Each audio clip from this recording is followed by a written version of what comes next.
Happy day. Welcome back to Girl Get Up Again. This is Janie, and tune in today for a very special episode on Girl, I Survived Things That I Didn't Think I Could.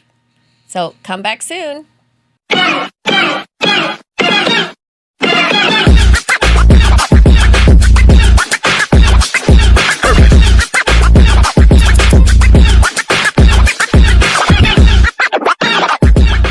Welcome back to Girl Get Up Again. Today's episode is going to be centered on survival. What do you do when you have to survive domestic violence, an abusive husband, a parent, whatever it is that you have survived? Girl, we're here for you. And I have some dynamic ladies, like these are boss women here. I have a CEO of her company, a tax accountant from her own company, and a photographer here. These ladies can really tell you, you'll never know by seeing them that they've gone through what they've gone through. So I'd like to introduce Myrna. Hola. Amber. Hey. And Julie. Hello.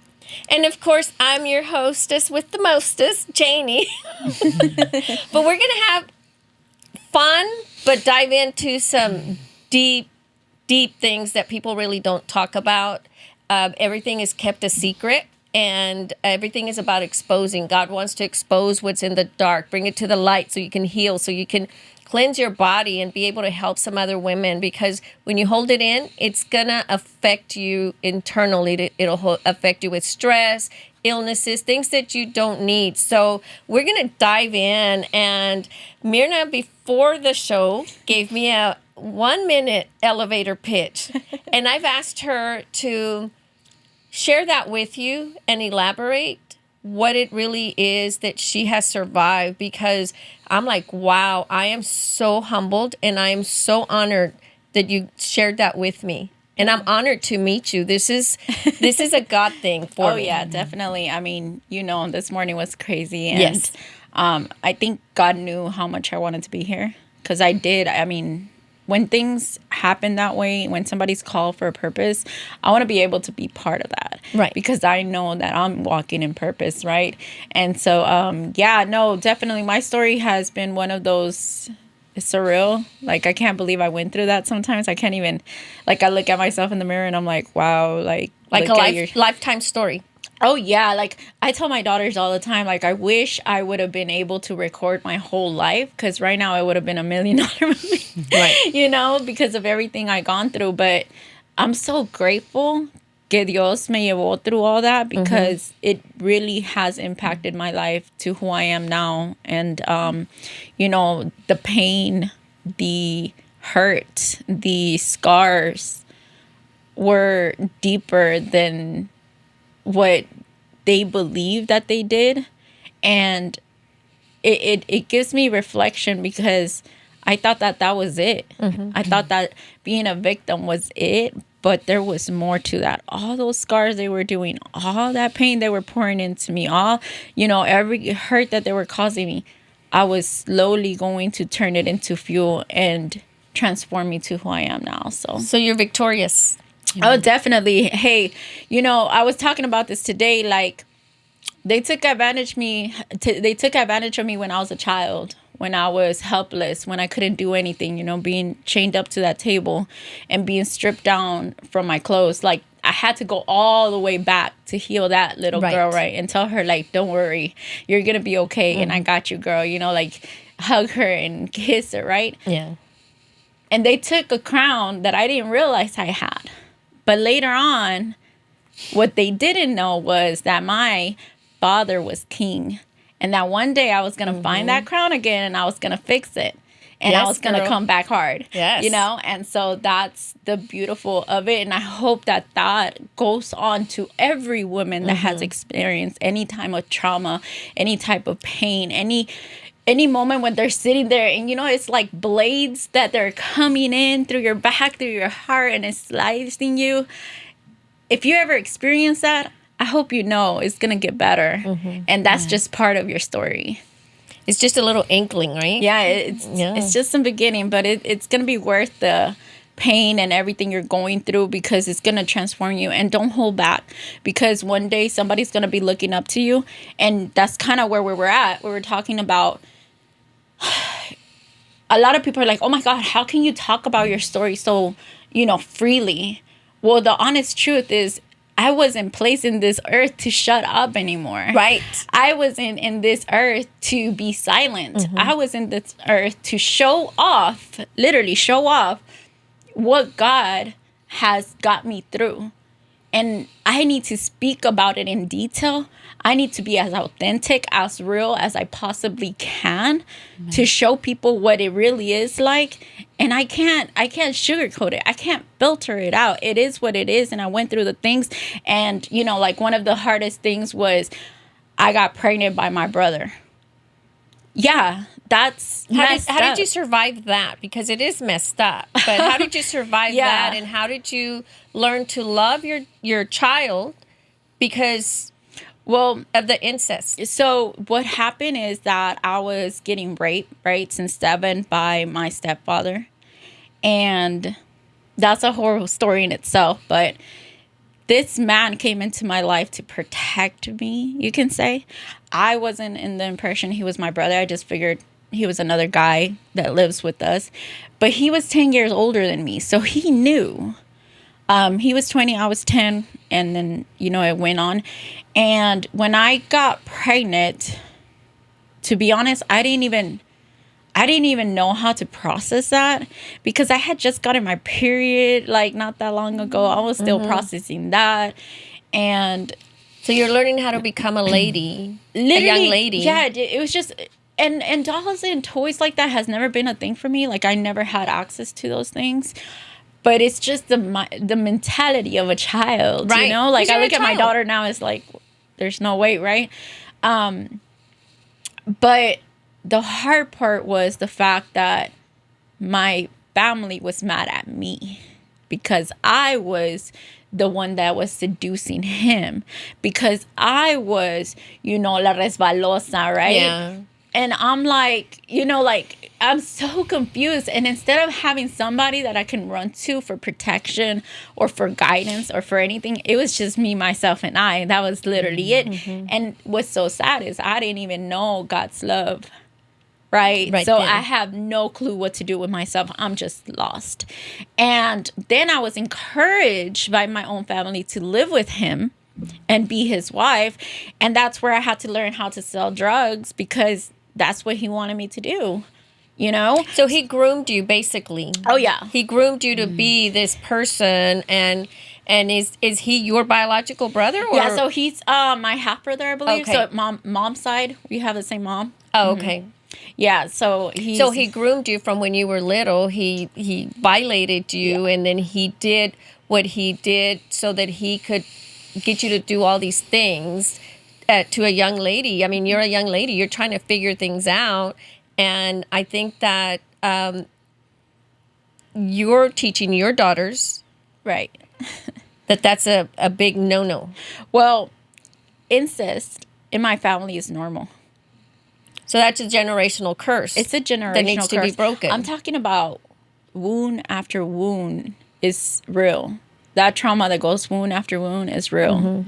And when that happened, see, the thing about it is that when I try to speak up on me getting raped, it was like, what makes you so special that it shouldn't happen to you? Those were the exact words from my sister, my older sister, that should have been protected me. And I was beyond shocked when I found out that she knew. She knew this whole time what was happening to me. And instead of doing something about it, she just let it happen because it happened to her. It happened to my mom. It goes on and on, right? It was just normal. But yeah, it is normal. It's but let normal, me tell you, but it's like, hey, he's not doing it to me, so let him go do it to somebody else. Right. And it's just, they went through it, and I think it bothered them that I wasn't okay with it. Because afterwards, I rebelled out, right? I was like, I'm not tolerating this. And then I became the black sheep, like literally. And I love it. I love being the black sheep, by the way. You're a boss babe. I mean, I see you thriving and surviving, because this is one thing that I didn't realize that you and I are Facebook friends. Oh, okay. What a small world. I know, we're Facebook friends, and I'm like, okay, my assistant, because they'll go in and add people, and I didn't realize we were until right now. So I kind of, know a little bit. looked up a little, and I'm like, wow, you're doing it. Yeah, well, I'll tell you this, like, I got a call a few years ago from him, and complimenting me, like, estás bien bonita and all this. I'm like, what is wrong with people? Like, seriously, what is wrong with people? Like, are you ever going to figure out how wrong you were? Like, why don't you, like... Acknowledge? Acknowledge how messed up you were and how you destroyed me. Like, you really did. Because my son... So that's a whole other pain. My son was born at 6 months, at 2.1 pounds. And because I was a 12-year-old, right, with an itty-bitty body, I went in for an emergency C-section. So meaning mine is not vertical. Right. It's not horizontal. It's vertical. And it was a very... it's more painful than a regular C-section, pretty much.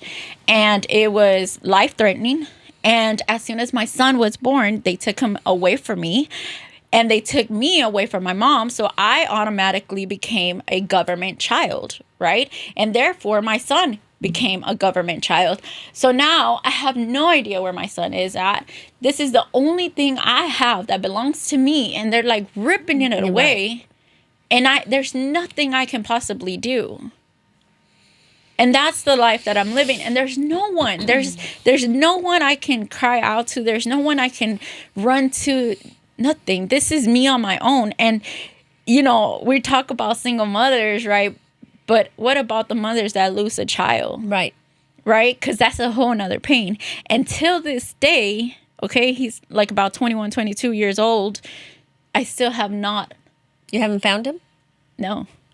I don't know anything about him. So we're gonna have to put a call to action to find your son. Yeah, between all of us, we could find him. Well, what's crazy is like I have a private investigating company, right? And that's kind of why we started it. But the system changed everything from him, from the social that I had, from the name, I believe from even the name, because if he would have been able to keep his name, we would have been able to find him some way, some sort. There's just nothing. And we've looked, I've done the ancestry DNA, and it's just a matter of God will have his own timing. Yeah. And I believe that. I really, truly. He will. And we're going to pray for that. We are. Yes. We are. We're going to do that because it's like, girl, you're a survivor. Well, and again, it goes to what you said, right? It's because we're supposed to do it for others. Like, we think we survive for ourselves, but no, you survive for others. Well, it's kind of, I was telling you before camera that Amber, I was asking Amber, do you hear that? Because I'm like, check. We just had an episode 2 episodes ago with her and another young lady that went through fostering, and she was so afraid to share her story, but her daughter wants to hear her story. Oh, yeah. No, definitely for your daughter. Yeah. It has to be for your daughter. Yeah. My daughters, because they know it empowers them to do more. Mm-hmm. Like, I think my oldest in specific, because she's been in drive-bys with me. My oldest... Well, you were young when you had her. Oh, yeah. She's been in parties. She's been in drive-bys. She's been in shootouts. She's seen me jumped and get jumped. She's seen it all. But because she has seen it all, she knows that there's no room for her to fail. And if she fails, she needs to get... Well, yeah, but she needs to get back up, because we ain't going to sit here and sob about life, because we all been through something. And... Grandma, got us here to the States. She got out of the war, got over here and brought us to the States. Mom went through what she did, and she stopped the generational curses.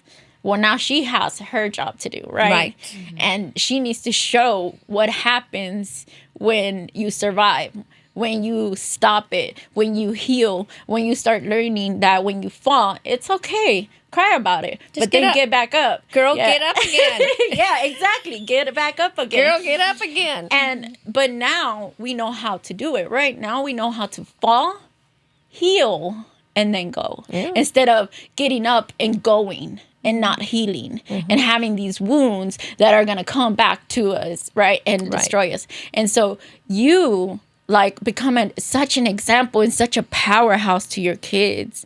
And it's beautiful because it should be like that, right? Instead of having the fear or having people knock you down. We should be an example to our children.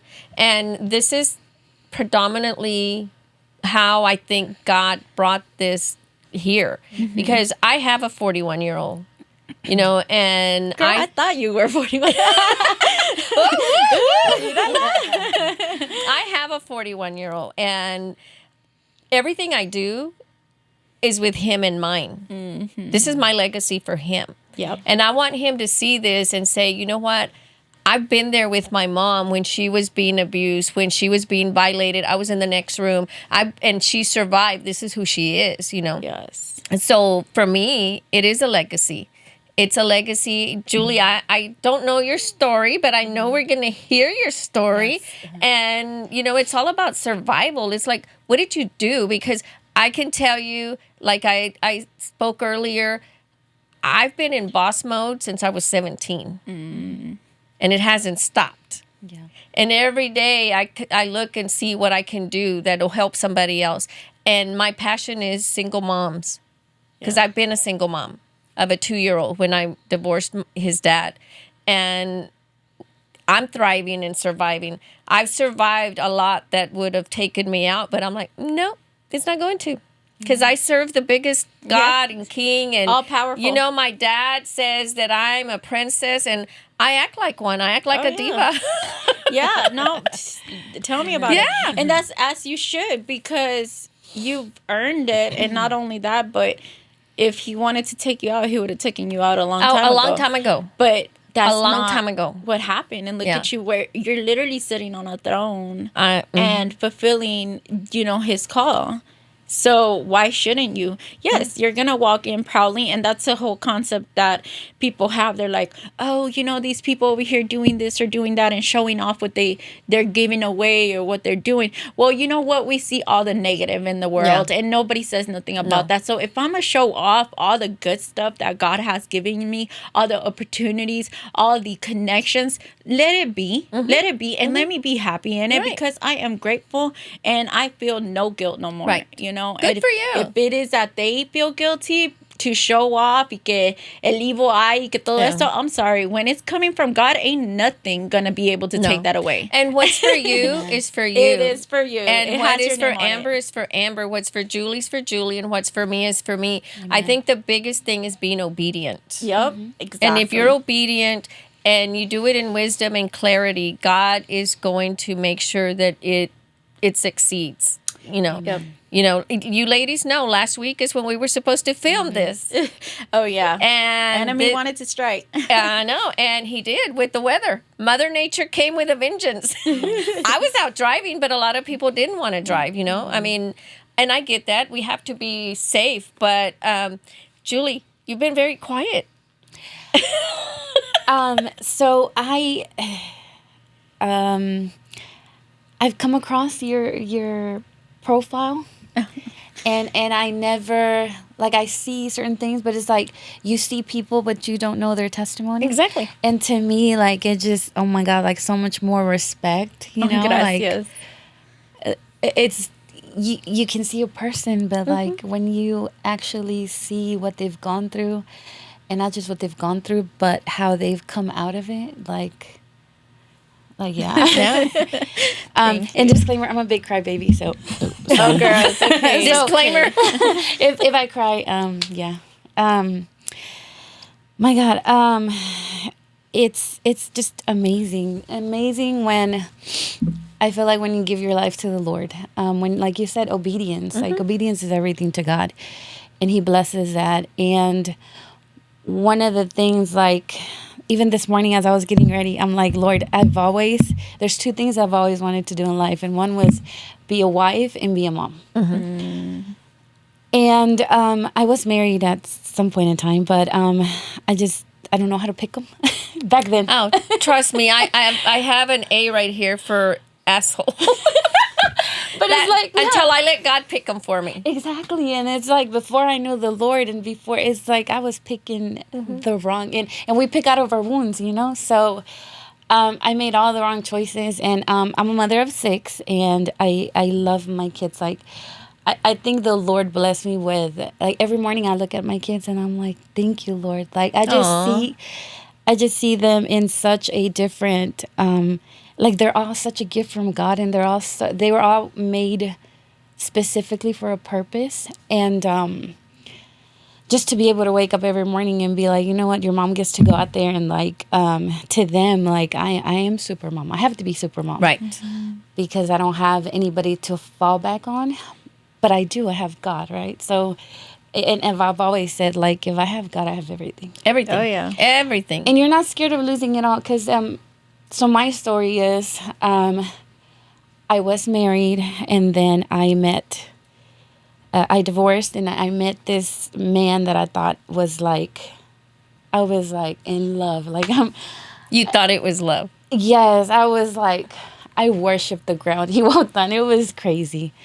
And like I said, I've always wanted to be a wife. So I was like, everything and anything I never did for anybody else, I did it for him. Like, he got food to bed. Like, I mean, he wouldn't move a finger. Like, I was that person. Here, But my like- hat's off to you. But like my mom always said, the way a relationship starts is the way you treat people how to treat you. So Yeah, you train him. yeah, I trained him to think that That he was God. the world revolved around him. So whenever, fast forward to years later, we have kids, I'm thinking like, he's going to help with the kids. That never happened. No. And then we had a business, and then like I would take care of the business, I would take care of the home, I would take care of him. I became all of these things. And I thank God that I went through those 8.5 years, because it literally, I feel like it was like the Marine training for where I'm Boot at camp. today. Yes, like I learned how to be a business Woman. owner, and I learned how to do just everything, because he just kind of took the back seat, and I was the one making the money, doing everything, but I would always get told like, nothing is yours. Wow. So the moment, and then of course then comes domestic violence and drugs and all these things, but because I've already been divorced before, there's that well, at least in myself, there was that stigma of like, I saw how my older kids, they would go with their dad every weekend, so I'm like, I don't want my Your kids that I younger have ones, with yeah. him to go through the same thing. So I stuck around for so long through it all for my kids, but at the same time, I was damaging my kids. Right. And I didn't realize that. Well, a lot of times women don't realize that. They're staying for the kids, but the kids are seeing all the abuse. They're seeing Yes. all the things that are happening, and you're teaching your kids. If it's a daughter, you're teaching her what's acceptable Yes. down the road to find a man that's going to be acceptable, and you're showing your boys how to treat a woman. And people don't realize that. Yeah. You know. Yes, absolutely. And I remember the abuse kept getting worse and worse and worse, and I was losing myself in it all. And I remember praying to the Lord and just saying like, God, if you want me to stay here, I will stay here, if this is what you want. But if there's a way out, show me a way out. And when he did, I was kind of in shock, because I'm like, do I really want to be out there as a single mom with 5 kids? Yes, girl. Yeah. I was hyperventilating. I remember the day that I got my apartment, because I had never worked other than outside of working for him.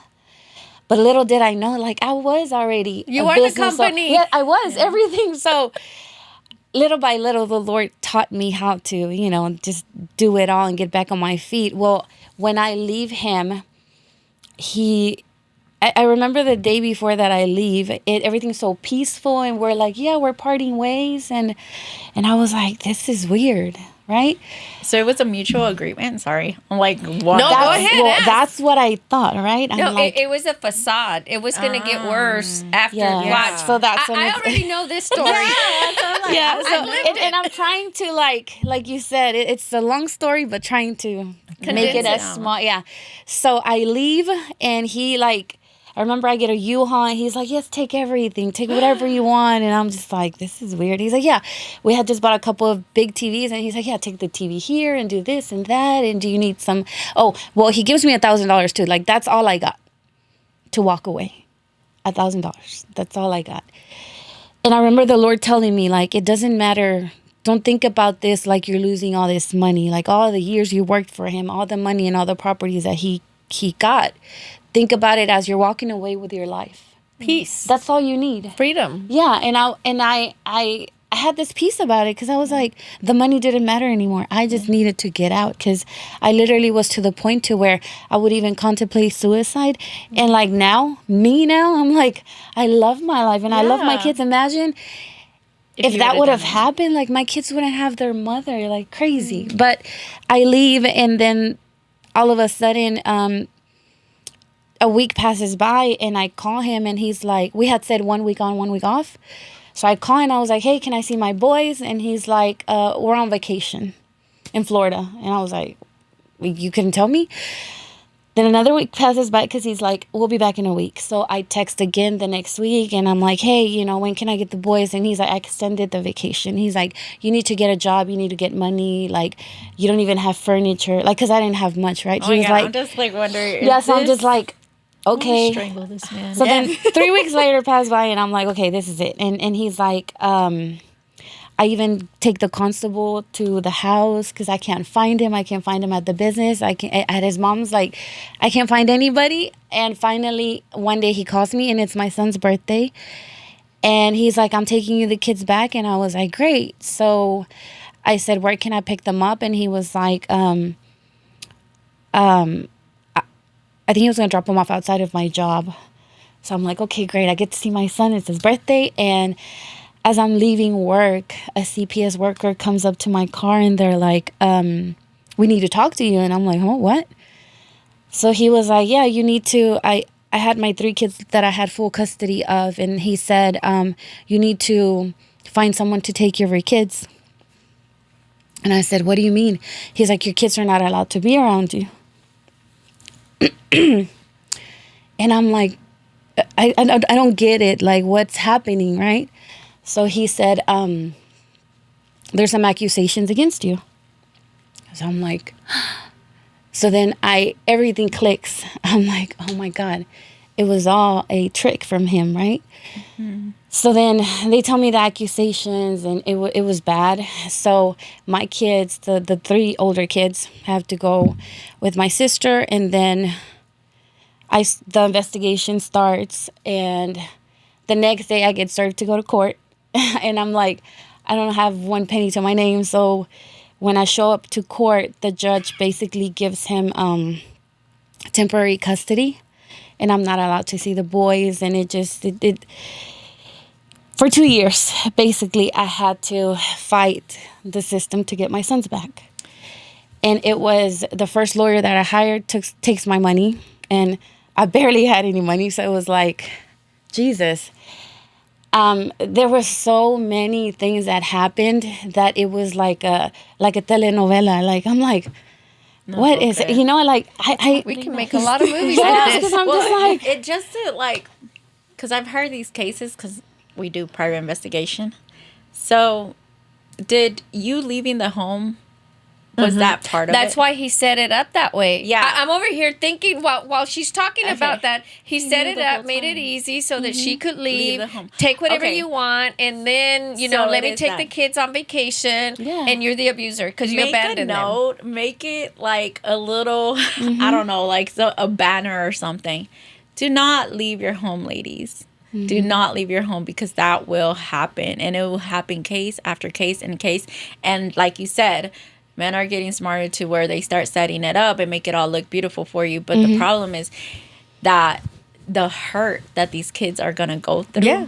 Right. And we're not aware because we're on survival mode. We're trying to just get out. We're just, There's a trying to get hidden a gas. agenda. There's always a hidden agenda. But if you leave your home, and I get, I'm bittersweet, but if you leave your home, you're giving up your rights willingly. And that's what a lot of people don't understand. Yeah. Yes. So true. Girl, I know you were telling me, and I'm like, I already know. I know when she was saying, like, I've heard that story. I hear it so much because I have friends that have gone through what you've gone through. But you know what the beautiful thing is? You survived it. Amen. Yes. And then what happened? So the amazing thing was that I had told God, I said, when I left him, I want to serve you. Like, I'm not going to be, before I had left, we had broken up like 10 times in 8 years. Yeah. So think about it. It was a crazy relationship, but I would leave and drink, like things will happen like that. But I remember this time I was like, Lord, I want to serve you. So however it's going to be. So I go to Trinity Church in Cedar Hill, but that's the church that I ended up at through all of this. And through these 2 years, I wish I could say like I could do it over, but being 2 years without my kids was the hardest thing I've ever gone through. Right. But at the same time, I can tell you that it built a faith in me that like now, anything that can happen to me, like I know God's going to be there and he's already got me taken care of. So it's like, and also what I wanted to say was when I, through this whole process, I've been able to so I have dreams when like God speaks to me, he gives me dreams. I love that. And prophetic words and all these things are all these gifts that just flourished out of all that pain.